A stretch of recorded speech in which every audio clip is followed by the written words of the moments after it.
white, but it's pretty rough down there. It's like gray, it's stringy. And so it was kind of like if you've ever eaten a snow pea, it's kind of like eating the pea. So, you know, I usually fold them and see about where they'll break. And then that's the part you're supposed to eat.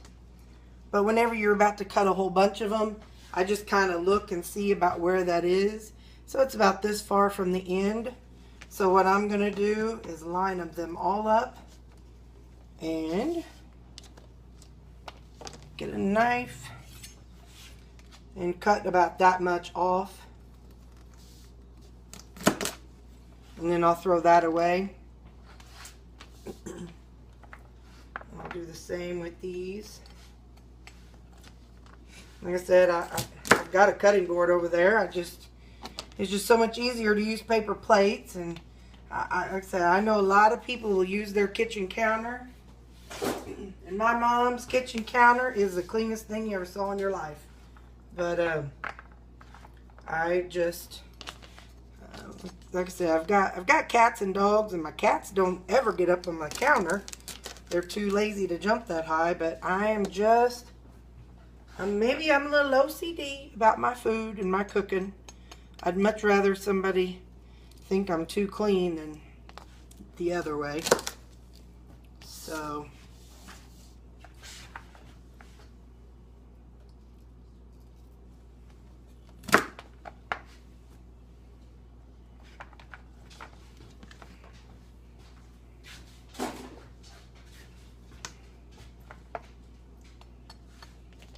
line them up and chop them off. Now the time change has happened, so this may be a case where I have to come inside to finish up the like the Salisbury steak. I mean, I should be able to cook it outside, but you all will not be able to see the whole process of it. There might be parts of it where I have to just cut it off and tell you about it, or hold the phone and show you what I did after I do it. I don't have anything to hold my phone. Right now you're just leaning up against something.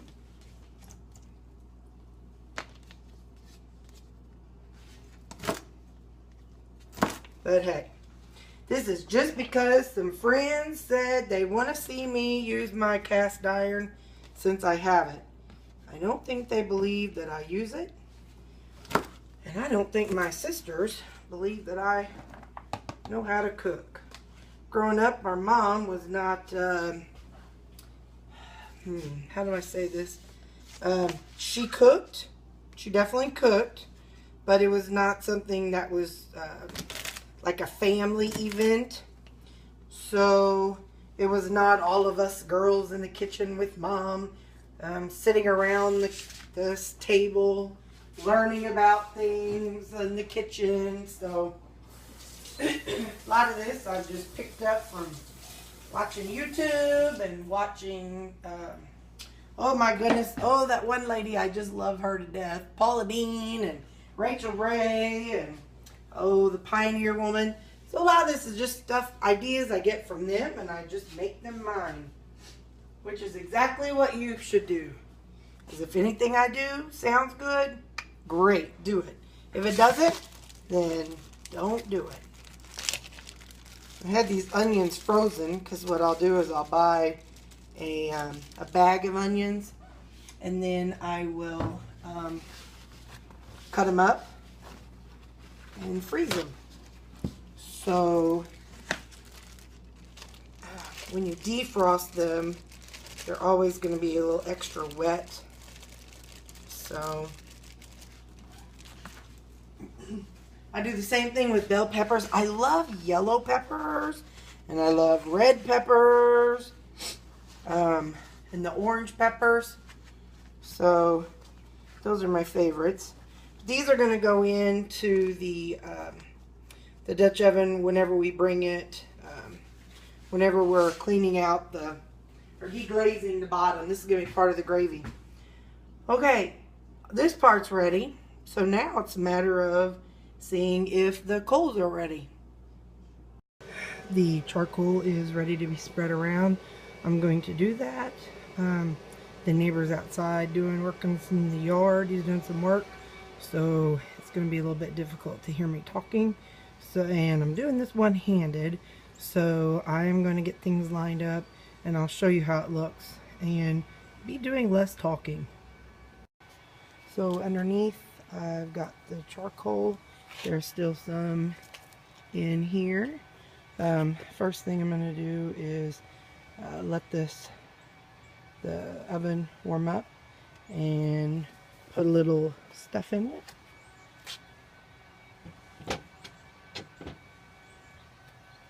By stuff, I mean some kind of oil. So I'm going to spread this around.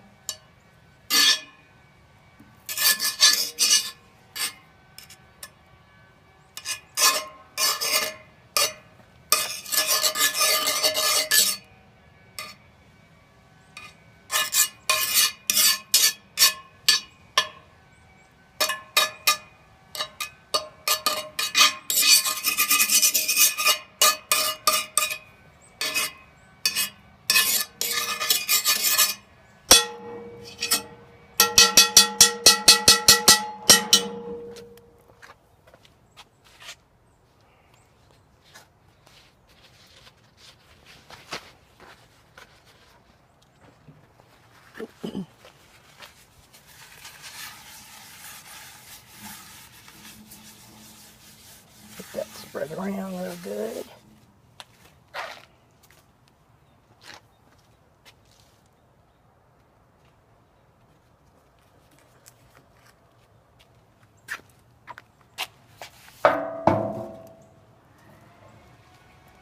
I'm going to try to line these up. I made 5. I don't know if that's even how many will fit in here.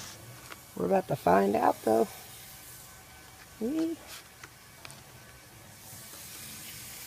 4. Oh, look at that. They all fit. I'm so proud. You can hear it sizzling right now. And I'm going to put the lid on.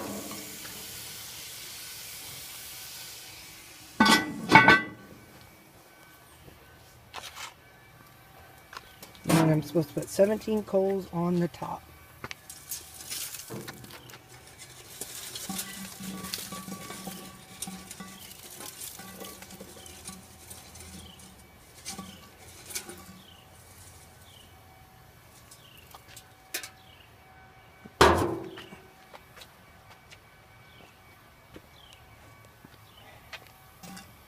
Now, I'm going to spread them around.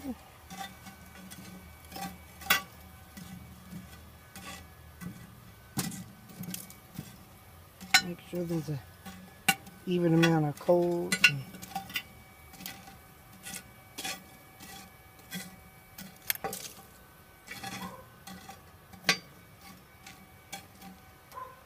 So that's what we have. I hear them sizzling. Okay, well let's go inside and do that. We'll be back out in about 7 minutes. Okay, we are back inside and I'm going to be doing the asparagus and squash. And for that, I'm going to need the coconut oil spreads that I've got here. Something I found at Aldi's. I'd never seen it before. I think it's kind of like, I don't know, coconut oil version of butter maybe. I have no clue. But I'm an adventurer, so hey, let's try and see what happens. And I liked it.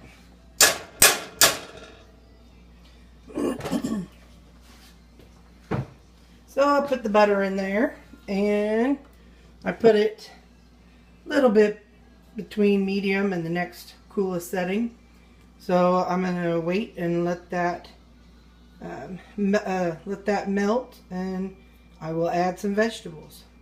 Okay, so the spread's melting, and I'm just going to And let it just kind of roll around the edges.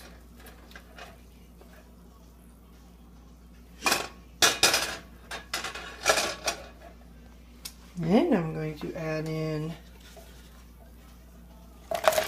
some squash. Sorry, I'm doing it one-handed. I had to use that hand to help. And then some asparagus. And some more squash. Probably a little bit much, but hey, that's alright. Like I said, it'll be enough for good 3-4 meals right there. So then I kind of mix it around a little bit, let it get that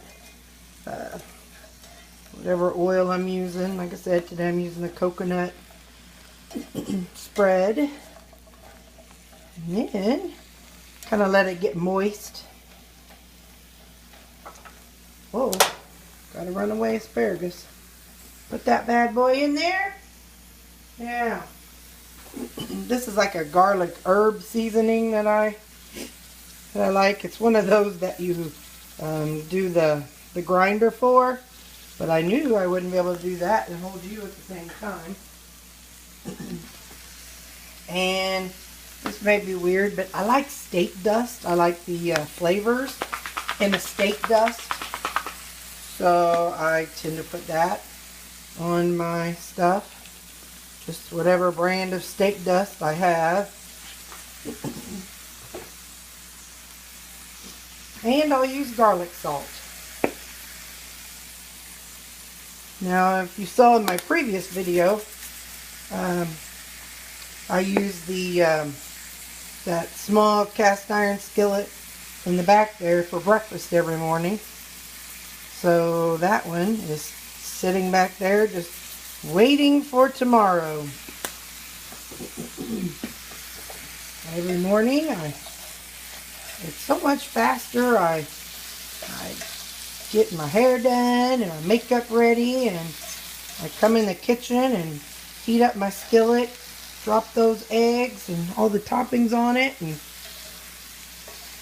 then I put the lid on it and go get dressed. And when I come back, it's ready to be put in a wrap and ready to be taken to work or eaten on my drive. Way faster than pulling in through a drive-thru somewhere, and cheaper too. So now what I do with these vegetables is I cover it.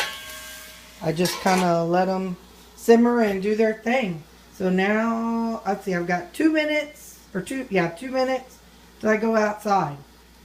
And then we'll check on the burgers out there in 2 minutes. Okay, it has been time. So I'm going to use my lid lifter.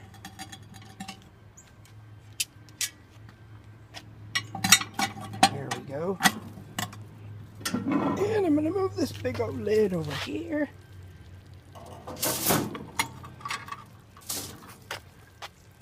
Ooh, yeah. Those are looking good. A little bit even soupy even. But that's alright. We'll deal with that. Just push them all together here. Now,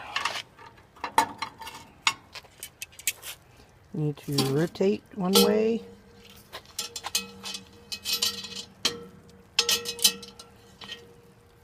Oh, this is going to be rough.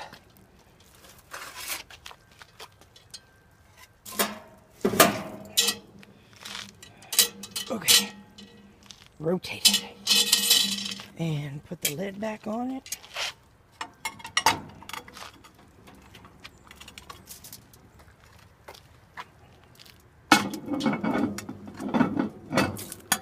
There we go.